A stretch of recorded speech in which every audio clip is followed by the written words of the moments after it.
Hello everyone, my name is Rukanzakanza and I'm so glad to be talking to you today.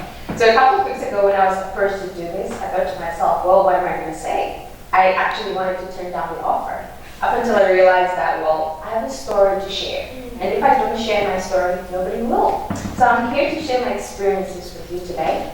And I'm going to tell you how I'm revolutionizing the idea of womanhood in Zimbabwe. So I'm going to ask you a couple of questions because this is a nerve-wracking experience. I just want you to have some questions running through your head the same way I'm asking myself if I'm going to make it on time. Okay, so what do you see? If you recognize this object, can you please show by the uplifted hand? Okay, great. How about this one? Okay, great. That's really amazing because I actually thought that you were not going to recognize this particular object. But a couple of years ago, when I was involved in a lot of speech writing, I asked my brother Emmanuel what topic I needed to explore, and then he told me to write about seeds, right? I asked him why should I specifically talk about seeds, and then he told me that seeds are tiny bits of potential and growth within testa. Well, I know that. And then he told me that seeds are nature's way of teaching mankind that the best and most significant lessons in life come from small and humble beginnings. From small and humble beginnings comes the vegetation that sprouts forth and beautifies the view that we look at each and every time we look at the horizon. And so the relationship between the two images that I showed you today is a special one to me because it is so amazing how something as small as an acorn can result into something as big as, the oak tree. So those are the two images that I showed you earlier on today. And that particular relationship resonates with me because I actually want to think of myself as a seed, the acorn. Okay, so why do I look at myself as a seed, or why did I actually perceive that I'm actually a seed? It's because of a personal story that I'll share with you today. I come from a small family in Zimbabwe. My mother is a single parent, and she's been taking care of us for a very long time. Now, Zimbabwe is famous for hyperinflation in 2008, and I really don't like that when legal professors actually make references to my country because I actually believe that there's something more than hyperinflation in Zimbabwe. Actually, that's a story for another day. But I come from Zimbabwe, and I was raised by a single mother. And I'm in a family of 5 children, and I like to say that life has not always been rosy for me. So my mother, who is single, in an economy that is struggling, had to make sure that she goes far and wide just to produce the best childhood that I could ever have. I never had the luxurious things that kids nowadays have. Like I didn't have access to the video games, to the most luxurious toys, but I like to think of myself as one of the individuals privileged enough to have the best childhood ever. Because I saw myself being raised by a woman who had nothing and turned me into something great despite all the conditions that we were encompassing at home. I remember because of the financial situation at home, I was not able to go to the best school. But the best school that I could go to at that point in time was a school which was 2 hours away from home. So you can imagine me walking to and from a school which is 2 hours away from home. And the journey to school was not comfortable because I used to walk on a dusty terrain each and every day. And so I actually had certain points, like the designated shoe shine points, where I'd actually take that tiny cloth from my, a backpack and then try to shine my shoes because I didn't want to sell the idea that I came from far and wide to people. And it so happened that in that journey, the Savannah sun, the Savannah climate is really crazy, and Zimbabwe gets really hot around the summer. We usually have our summers around October thereabout. And I used to arrive at school a drenched individual because I would wear a blazer trying to conceal my uniform. Why did I do that? Because it was the only set that I had. And because I had to look a certain way, I had to wash my uniform and iron it every day. And it ended up tearing. So I would wear a blazer during the blazing sun and then go to school with sweat cascading profusely down my body. But I didn't care, I thought it was okay. Up until something happened. There was this one day when I was on my designated shoe shining spot when a truck actually drove by. And there were 6 men, old enough to be my father, or maybe my grandfather, some of them. And they looked at me out the window and they said, yeah, you are actually really, really dark. Now, I like to think of myself as a dark-skinned beauty, but a couple of years ago, I didn't have that particular idea because I was young, developing into a woman, and that to me tore my self-esteem. As if it is not enough, I actually had something that tore my self-esteem as well. When I became of age, started having my period, because of the financial situation that I've already highlighted, I didn't have access to the most basic, yet critically needed sanitary wear. So when my mother told me to just use that old t-shirt as sanitary pads, I was okay with it because there's nothing else that I could have done. But fast forward a couple of years later, I'm a student here at Bryn Mawr College, having going to get a degree in 2019 from one of the prestigious colleges that foster the growth of women. I'm really proud, but in order for me to get here today, it was a journey. That meant that I had to have somebody who facilitates my growth and for me to be here. It is my mother's personal story and her endurance that made me work hard at school so that I could get the best grades in the state where I come from. It is somebody who inspired me, a Harvard student whose story resonated with me, who told me I could make it. Which is like, those are the situations that ended up giving me the idea that I should enroll at an education institution in the United States of America, because I actually could see myself in that particular person's story, and hence I could do it. But what if I tell you today that there are certain individuals who have dreams, who are dreamers just like me, but do not have the privilege to get inspired? In order for us to be in this august house today, we have been inspired by something. At some point in our career, at some point in our education career, and at some point we've had that mind-changing experience. But what if I tell you that there are thousands of individuals who view inspiration as a privilege that they are not supposed to get? Zimbabwe's population is 67% of the people living in rural areas.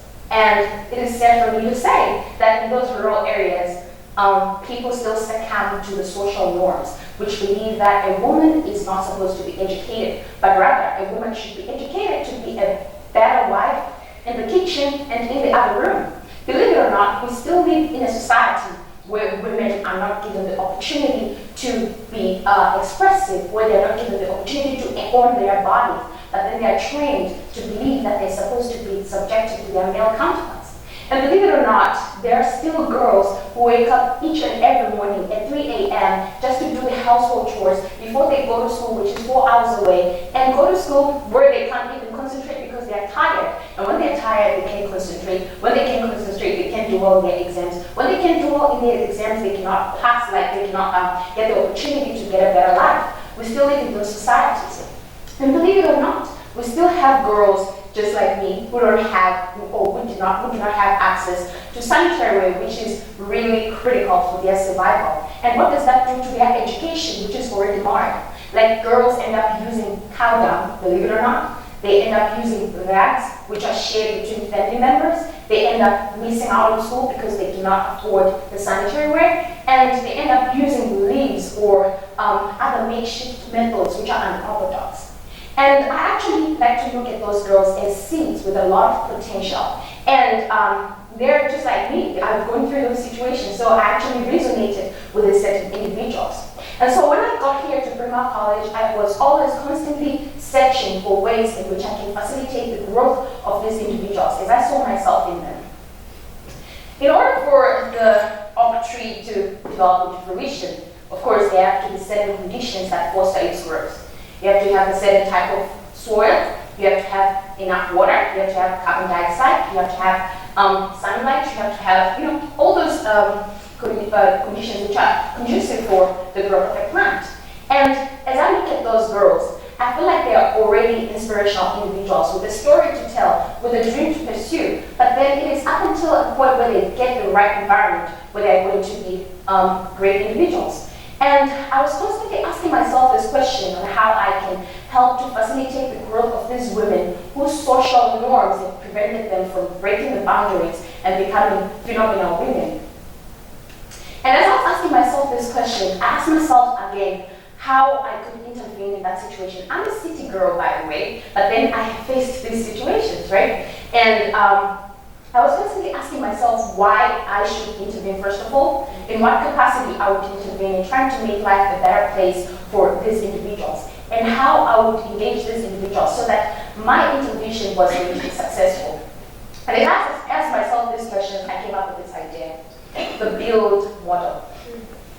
A couple of weeks back, I was at a Chicago summit, and I met inspirational individuals who are like-minded with similar interests, by the way. And one of the delegates shared a story on how they were passionate about helping people in Malawi. So there was a village in Malawi which was in need of a health facility, and then they started, organizing campaigns so that they can gain medical supplies to send to Malawi. So you can imagine sending material from the United States of America to a village in Malawi. That takes a lot of effort, a lot of coordination, a lot of time, proper planning, as well as money. A couple of months later, one of the delegates went to actually check out what was happening, to check on the progress of the project. And believe it or not, when he went there, he actually realized that all the materials that they were sending were not being utilized. Why? Because that was not the problem that the community was facing. In their minds, they were assuming that, well, a village in Malawi would have a problem with health, therefore simply sending forth medical materials will alleviate that problem. But that was not the case, which made me to come up with this idea so that I can actually intervene in the girls' lives. So first of all, I like to call it the build model, where you face a fault, believe in yourself to have the capacity to influence change. In order for you to be successful in community engagement, you have to have that belief that you're actually going to enact that particular change. Or maybe you believe that I was the right person to go and talk to girls in rural areas. It's because I was once a victim of not having sanitary wear access, and because I used to walk to school, which was 2 hours away from home. Therefore, if a girl shared a story of how she would go to school, which is 4 hours or 5 hours away from home, I would understand because I know what it's like to be there.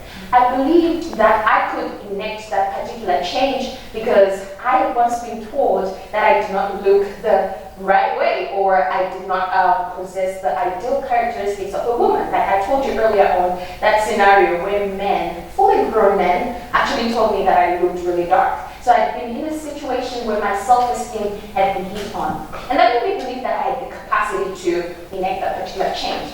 And secondly, the second step that you're supposed to take when you want to influence change is to understand the community you want to help. Understand the community, understand the dynamics of that community, what are the problems, and how best you can solve those problems. And then the next thing is to invent a solution, or rather a prototype. When you have understood the problems that the community is actually facing, you're in a position to come up with the solution to that particular problem, which is something that I did. Listen to the feedback on your prototype. Like I gave you an earlier example on how someone assumed that a village in Malawi was in need of medical supplies when that was not actually the problem. And then deliver the final prototype that incorporates the feedback that you get from the people. And that is the model that you're supposed to utilize when you want to engage communities. So this led me to actually create an organization called Project Qeqesha. It has been running for a year. I founded it in May 2016, and till date I have managed to engage 1,000 students. So what does Project Qeqesha mean? So Qeqesha is a Ndebele term, and Ndebele is my native language, which means graduate. In developing this prototype, my aim was to ensure that girls in rural areas have the ability to graduate. And when I'm talking about graduation, it's not limited to academics. To me, graduation is the ability for you to conceptualize a problem and come up with a solution. The ability to say no when you actually mean no. The ability for you to have access to certain things that are deprived, like that are denied of you by virtue of being a woman. And that is what I wanted to do with Project Qeqesha. So Project Qeqesha aims at facilitating better access to education for girls in rural areas. And I do that through observing 3 objectives. First, providing access to reusable sanitary ware. Why did I choose reusable sanitary ware? It's because I wanted to go to the schools in rural areas and be able to give them a product that they were going to utilize for a very long time. Because I knew that I would come back immediately after the summer to Bryn Mawr College, but I still wanted to make sure that they had the ability to go to school and concentrate and not constantly worry about not having enough sanitary ware. So I came up with this idea of distributing reusable sanitary ware, which I'm currently doing. So one packet of the reusable sanitary pads lasts up to 3 years. And it's simply washing the material and then drying it and then ironing the material just to get rid of the germs. That's the nature of the pad. The second initiative that I incorporate under Project Qeqesha was to offer career guidance and mentorship initiatives. Why did I choose to mentor those girls?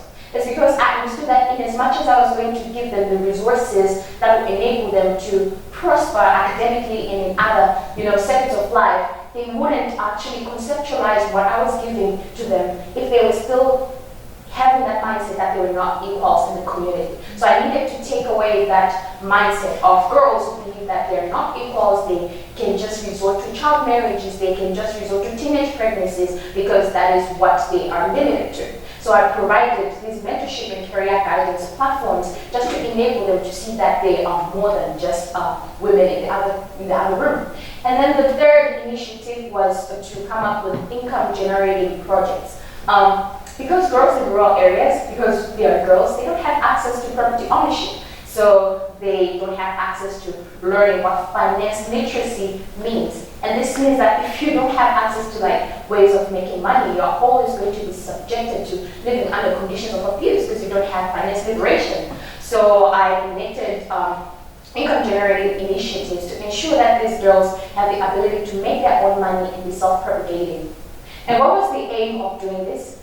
Trying to bridge the gender gap that already exists. I know that my idea is not going to solve 100% of the world's problems, but it's enough for me to keep on going, knowing that I'm going to alleviate 1% of the world's problems. Because it is a journey of 1,000 miles begins with one step, and I believe that that is that step which I'm taking. So, growth, then what? So if an oak tree fully develops, what does it do? It has seeds, right? And then during fall, it sort of drops leaves and all that. And as it drops seeds, right, and drops all those leaves, it creates conditions whereby those seeds are going to be, they're going to get into fruition. They're going to develop into small oak trees. So what does that mean for an empowered girl? As an empowered individual, like I told you before, I did not always have this opportunity. But I feel like just an oak tree with the ability to make change and with the ability to make certain decisions. And where I am right now, I'm in a position where I can help other people, which is what I define as womanhood. So being an empowered individual, I like to look at myself as an oak tree which facilitates the growth of other small oak trees. And this is what I call upon all the empowered individuals to do. It is not enough that you're empowered, but then being empowered and being a woman is the ability for you to recognize that there's a problem, and the ability for you to recognize that if you have the capacity to solve that particular problem, you have to act in that way. And having stated this, that is how I define contemporary womanhood. Thank you.